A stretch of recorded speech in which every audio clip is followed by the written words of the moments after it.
Sound check. Alright. Pa-type nga sa comment section subscribe kung narinig nyo yung boses ko. Saglit. Hold on, baby. Hindi ko masara. Wait. Kalma lang kayo dyan. Sound check. Okay na ba? Alright. So, ito na yung aking updated na design ng aking booster pump. Ayan. So, hoping na wala na tong kulang. Kung natatandaan nyo before, nag-upload na ako. Pero hand-drawn lang siya. Medyo pangit tingnan. So, ito ngayon, ginawa ko na siya sa aking Bluebeam review. Na currently minamaster ko siya as of today. Then ito, may drawing ako dito. This is a complete design of booster pump installation na typically makikita sa mga residential. So, let me run through lang yung design, and then after nito, mag quantity take off tayo and siguro hanggang estimate kung hindi na boring. Kung hindi man siya boring, sana hindi boring sa inyo. So, ito yung aking design. Paliwanag natin from the Maynilad or the water source. So, meron ako ditong dalawang tatakbuhan yung tubig. Isa sa main house, tsaka sa detached kitchen. So, baka malito lang kayo. Pero, let me run through. Highlight natin. So, ang flow ng tubig is ito muna. Normally closed tong valve na to. Ayan na, may tagi. Tapos, normally open. So, dito muna siya pupunta sa storage tank. So, karamihan or kadalasan, ang binibiling storage tank is the 500 liters with approximately 85 cm ang diameter. So, yung loob niyan, makikita mo lang dyan is yung tinatawag nating float switch na automatic cut off ng tubig kapag puno na itong tangke natin. May kasama yan na water leveling hose sa labas. So, ang iba tinatawag sight glass, pero hindi naman talaga siya glass. Hose lang siya na kinakabit dun sa ilalim sa may discharge line, and then pabalik naman ang tangke. Ayan siya. So, ito yung usual na ito yung recommended yung installation. Naka-clamp hose siya. Pero pwede namang isang yung klase.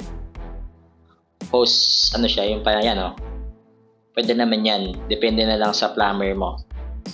So, may design ko, ang ginamit ko dyan, nag-reduce ako from 3/4 to 1/2.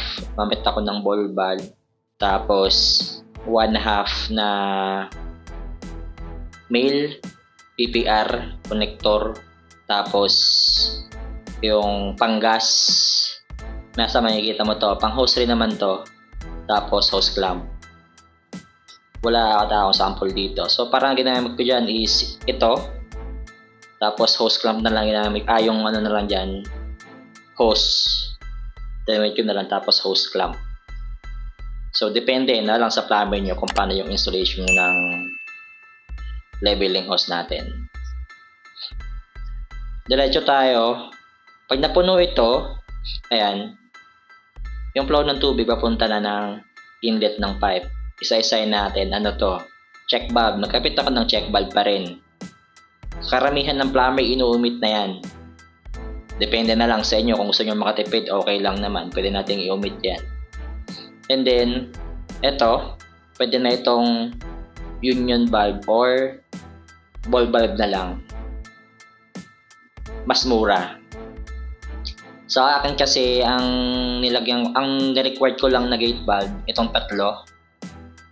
1, 2, 3. The rest, pwedeng na yan. Ball valve na lang. Ball valve na lang.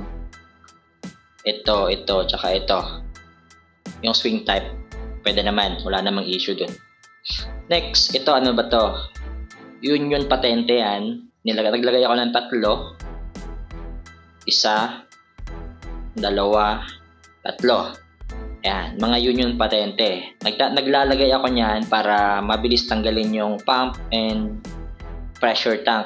Kasi usually, based on the historical records, yan talaga yung kadalasang pinapalitan. Matagal naman palitan, don't worry. Pero nire-ready lang natin, kaya naglalagay na ako niyan. Para hindi na kailangang sirain pa yung mga pipe, diyan na lang magdi-disconnect. Mabilis na yung pagtanggal ng mga to. Kaya I recommend na maglagay tayo ng mga union patente sa mga location na yan. Next, valve ulit. Pwede ng union valve tapos check valve. Ito na yung conventional pressure tank. Wala siyang diaphragm. Yun yung mga common sa residential. Okay lang naman, wala namang issue. And then, pressure switch, pressure gauge, and then naglagay pa rin ako ng check valve dito. I will explain yan, explain ko siya. Since nga, meron ako ditong bypass connection. Ito yung bypass natin. Bypass is, example, may sira yung pump system natin. Pwede pa ring magamit yung may nilad natin. Ito yon, pwede pa rin magamit yung may nilad connection natin. Ito. Ayan, kaya naglagay ako ng check valve dyan. Ibig sabihin yung flow ng tubig, open ko lang to. Ito naman yung sarado. So, may connection pa rin ng may nilad yung bahay natin. Tsaka ito. Ayan.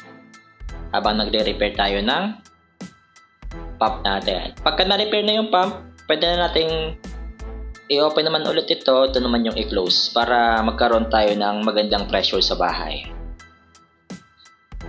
Backsnack natin lahat. Ayan. By the way, ang pressure niya itong system na to is 20 to 40 PSI lang, which is good na siya. Ibig sabihin, makakagamit ka na ng lavatory na malakas yung flush, water closet rather na malakas yung flush, lavatory, shower, bidet. Ayan. Maganda na ang pressure niya. Good for your house. Then the pipe size nito, magbe-base yan syempre sa mga equipment nyo. So yung pipe size niya, nagdepende ako sa pump. Since ang inlet nitong residential pump nito is 3/4 and discharge niya is 3/4. So lahat ng mga pump na to, ay lahat ng piping na to rather, 3/4 siya, maliban dito sa may papasok ng main house. Nag-reduce ako ng 1/2, which is hindi naman siya advisable talaga. I prepare na lang na kung marami naman talagang mga ginagamitan yung system na to, okay lang dire-diretso 3/4. Mag-reduce na lang kayo doon sa fixtures. Ibig sabihin doon sa faucet, doon na lang kayo mag-reduce. No issue doon. Again, this design is dependent sa ating mga fixtures, number of fixtures. Kung kukunti lang naman, mga 3, isang lavatory, isang water closet, isang shower, okay lang to. Pero kung marami, para hindi magkaroon ng water loss, mas maganda na ang diretso 3/4. Ayun. And then, ayun nga, sa residential, 0.5 or 1 HP, okay na yon. Naglagay din tayo ng concrete or metal pedestal para sa pump. So, usually kasi yung mga pump natin, hanggat maaari, hindi nalulubog. Kaya nilalagay natin ng pedestal. At the same time, sa vibration na rin. Kasi malakas mag-vibrate yan. Kaya naglalagay tayo ng pedestal. Kapal yan, it depends. Pwede na ng 1 hanggang 4. No issue. Inches. And then, conventional naman. Ito naman yung purpose naman ng conventional tank natin is magkaroon ng pahinga ang pump natin. Ayun, pag nagkaroon kasi ng pressure na 20 to 40, magkakaroon ng pahinga ang pump natin. Hindi siya andar ng andar. Ito naman yung mag-maintain ng pressure sa system natin, which is 20 to 40. Ano ba yung 20 to 40 PSI? Ang 20 PSI is the cut-in kung kailan pagka nahit niya na yung 20 or bumaba na yung pressure ng system ng 20, saka pa lang aandar ang pump natin. Yung 40 PSI naman is pagka na-reach niya na yung maximum na design ng system, hihinto na yung pump natin. Ibig sabihin nun, sa pagitan ng 20 to 40, nakapatay na yung pump natin. Ibig sabihin, stable yung pressure sa bahay natin. Maganda yung tubig natin. Ayun. And then, pag dumaan ng pressure tank, ito na yun. Yung pressure switch naman siya pressure gauge.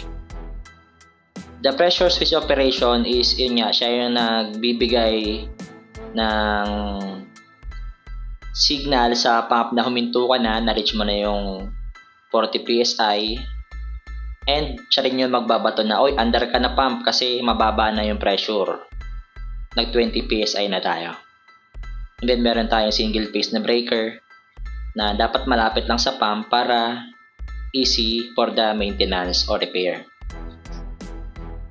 After nyan, diretso na siya sa bahay natin and yun nga, meron pa dito ang connection papunta naman ng detached kitchen. As long as sarado yung valve na ito. And then meron din tayong check valve para design ko siya na hindi bumalik yung tubig natin ng may nilad.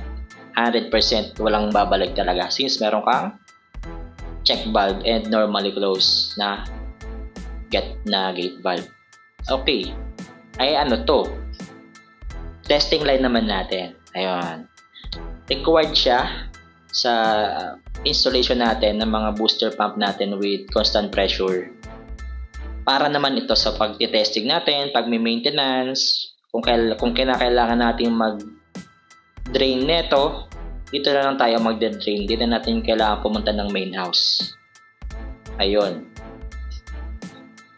Now, napaliwanag ko na siya, no? Ito pa pala. Ito naman, drain line for maintenance. Nagpapalagay ako niyan kasi di natin masabi, we'll never know kung kailan dudumo yung tubig ng Maynilad or kung saan mga water source tayo kumuha. Kasi may mga area dito sa Pilipinas na manilaw yung tubig, minsan nga nagpapalagay pa ng filter.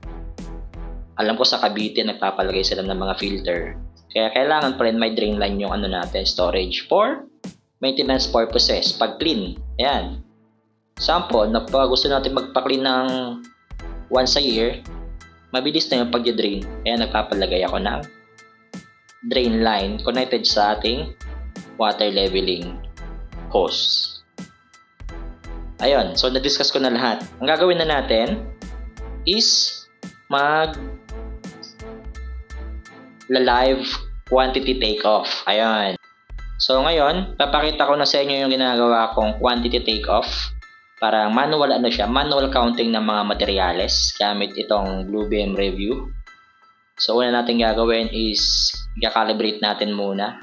Set scale, custom, calibrate. Ito kasi alam ko naman ang measurement nito. Ayan. So cm. Ayan. Ang measurement niya is 85 cm.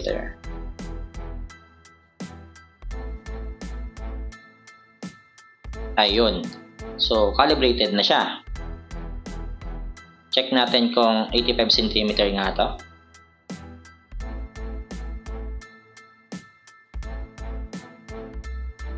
Ang unit niya is madilim na, no? Hindi natin makita. Ayan. 86. Sobra na kasi. Pwede natin i-adjust yan. Paano ko ba i-adjust to? Ito yan, double click. Tapos, pag tinype natin yung 85, yan, sakto na yung measurement natin, 85 cm. Pwede natin yung i-retype.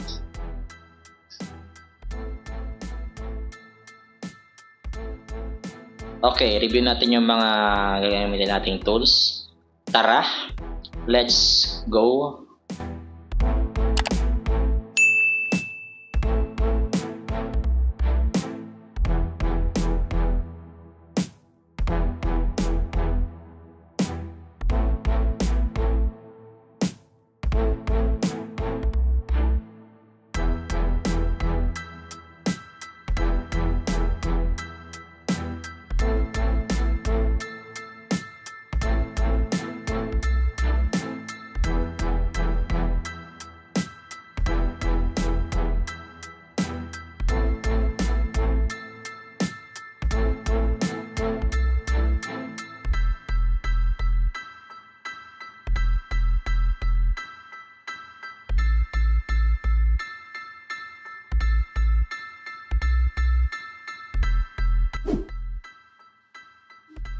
Tara, i-compute natin kung magkano yung mga gastos natin.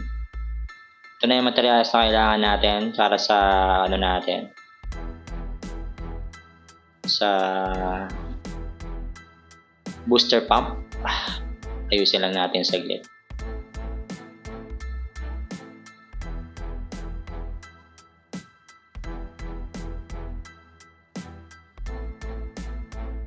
So yan na. And export natin.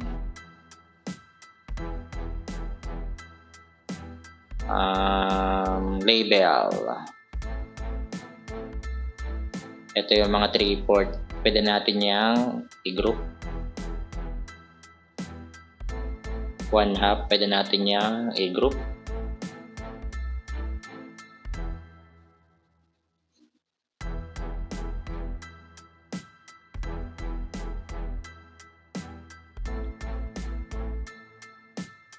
So, CSV, column date, ngayong araw lang.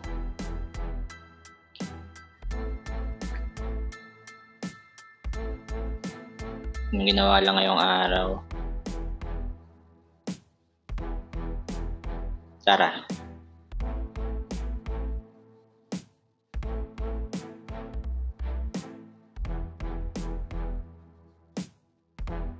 So, ang i-retain lang natin is yung ginawa ngayon. So, isolate natin. Sort. Filter. Hindi. Sort. Custom sort. Sort by creation date. Ayan. Oldest to newest. Dapat newest to oldest pala. Custom sort, newest to oldest. Ayan. So, ito lang ititira nating mga to. Ayan. The rest, natin kailangan yan. Delete na. So, ito yung ibigay natin ng delete na natin to. Since ang kailangan ko lang naman talaga is the measure in the unit. Oh, hindi ko pa rin na total yung royal cord. Anyway, okay na yan. So, ang gagawin na natin ngayon is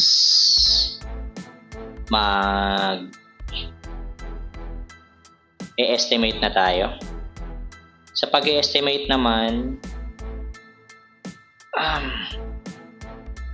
mahihirapan ka lang naman sa unit cost. Tapos, ang total cost, syempre, total cost is, ang formula niyan is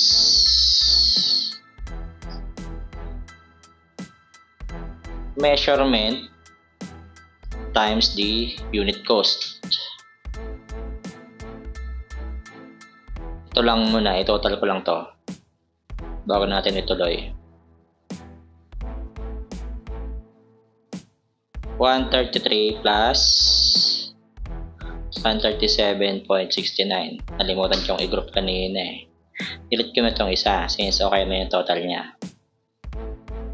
Ang total niya is 271.61. Ayan na yung bagong ano niya, total niya. 261.71. Tara. Okay. Pan-HPPR, di naman to kailangan.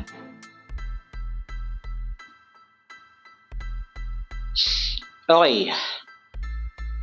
Mahirapan lang tayo sa unit cost. So, ang nabanggit ko nga kanina,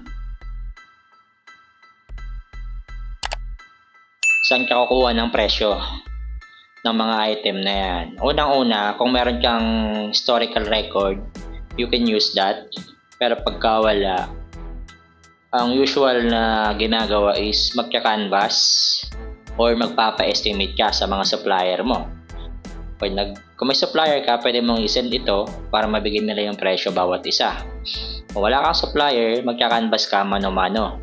Pwede kang pumunta sa mga hardware, yung talagang hardware na literal, or pwede kang dumaan sa mga example. Sa Pilipinas is meron tayong DIY, ano pa ba, yung kulay Wilcon, mga ganon, para makapag-presyo ka nito. As of today, magpe-presyo lang ako gamit ang stock knowledge natin. So, tara, mag-ano tayo.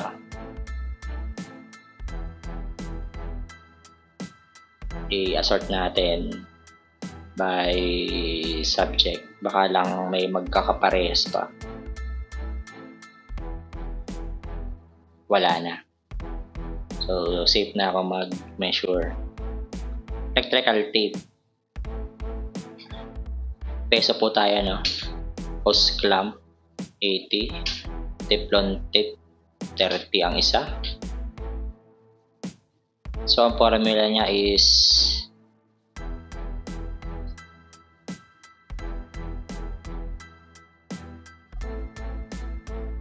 magtatalo lang dito sa mga naka-centimeter. Kamaya ko na yan ayusin. Na-highlight lang natin. Ito yung kailangan natin mga i-review. Mga naka-centimeter since per length siya, hindi siya per piece. So, ayusin natin yan. Maya. 1/2, siguro 150. Brass. PPR, siguro 150 din. Leveling hose per meter din to actually.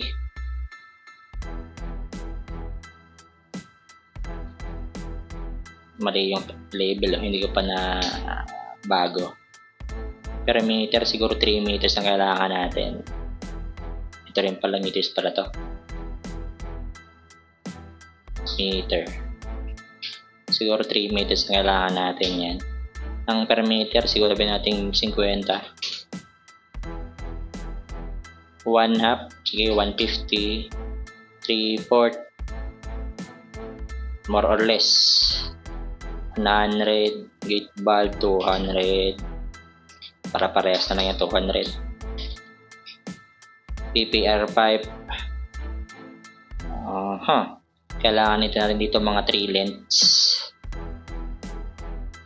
Ano kasi ito, no, per length. Ang isang length siguro ng PPR is 8 feet, 8 meters, tama ba? 8 meters. So mga tatlo nun, assuming na isang meter is per meter na lang, ay per length.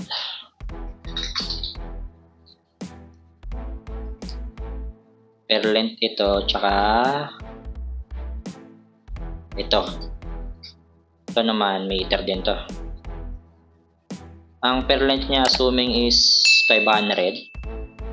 Kailangan natin ng 3. Ito naman, walang nabibiling tingin ito pero siguro mga nasa 300 ang isang ano. Ito naman, centimeter to, no? Pag kinonvert sa 2 meters, gawin natin 3 meters. Ang presyo 1 siguro nito ngayon currently 200 isa. And then ito 200 na rin. T 100. Check valve na brass 250 isa. Ito yung mahal. Steel tank siguro 9,000. Reducer 200 na din. Pressure gauge mura lang to. Pressure switch siguro mga nasa 450. Sapin motor 4,000 approximately. Single phase breaker siguro mga nasa 2,000. So itong malaki to, 4,000 lang. And dito tayo mapapamahal sa water storage tank, nasa 12,000 ang isa. So ang subtotal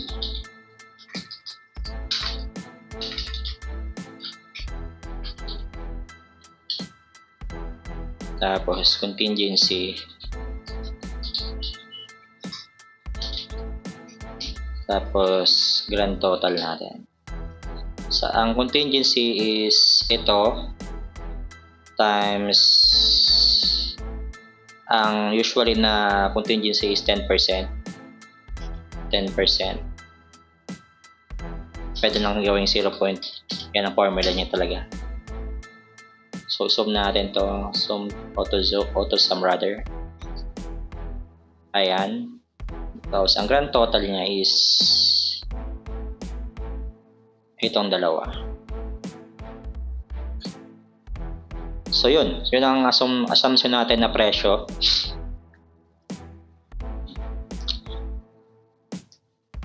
Nangyari, naglag. Hold on lang. Namahalan masyado si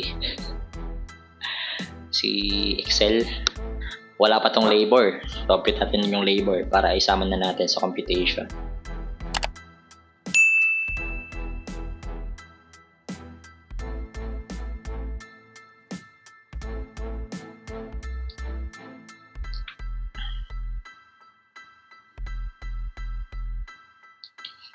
Anyway, kung bago pa lang kayo sa channel ko, like and share and subscribe na rin mga idolo. Habang inaantay natin to. Not responding si Pogi. Ayan. Lalagyan natin pala to ng labor. Assuming na 2 days, tapos dalawa ang gagawa, bawat isa is 900 per day.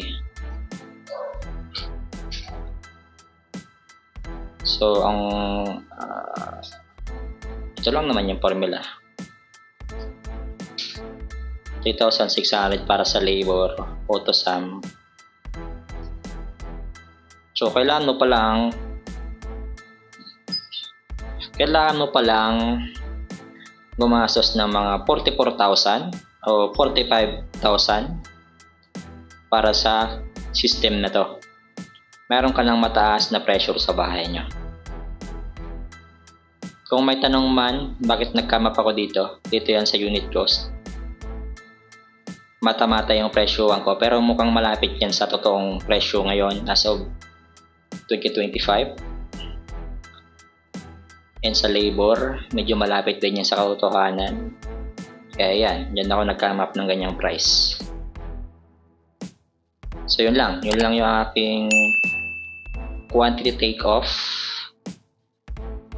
the design work, and the approximate estimate sa installation natin ng booster pump with 22 to 40 PSI. My name is Raymond Guerrero. Yun lang, uwi na ako.